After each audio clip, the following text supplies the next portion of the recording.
പുതിന ചട്നി ഉണ്ടാക്കാനായിട്ട് ഒരു പാൻ അടുപ്പത്തോട്ട് വെച്ചിട്ടുണ്ട്. പാൻ ചൂടായി വന്നപ്പോൾ അതിലോട്ട് 2 ടേബിൾ സ്പൂൺ നല്ലെണ്ണയാണ് ഒഴിച്ചു കൊടുത്തത്. നല്ലെണ്ണയൊന്ന് ചൂടായി വന്നപ്പോൾ 1 ടേബിൾ സ്പൂൺ ഉഴുന്ന് ആഡ് ചെയ്ത് കൊടുത്തു.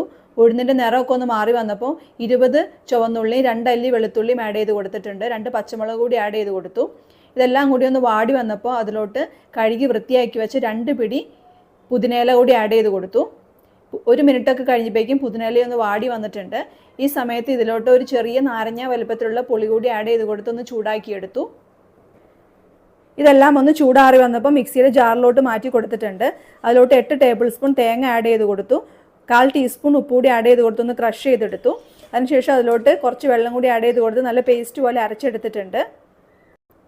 ഒരു പാനിലോട്ട് 1 ടേബിൾ സ്പൂൺ നല്ലെണ്ണ, അതിലോട്ട് 1 ടീസ്പൂൺ കടുക്, കുറച്ച് വേപ്പില, 2 വറ്റൽമുളക് കൂടി ആഡ് ചെയ്ത് കൊടുത്തു. ഇനി അതിനെ നമ്മൾ നേരത്തെ അരച്ച് വെച്ച പുതിന ചട്നിയിലോട്ട് ചേർത്ത് കൊടുക്കണം. ഇത്രയേ ഉള്ളൂ, പുതിന ചട്നി റെഡി ആയിട്ടുണ്ട്. താങ്ക്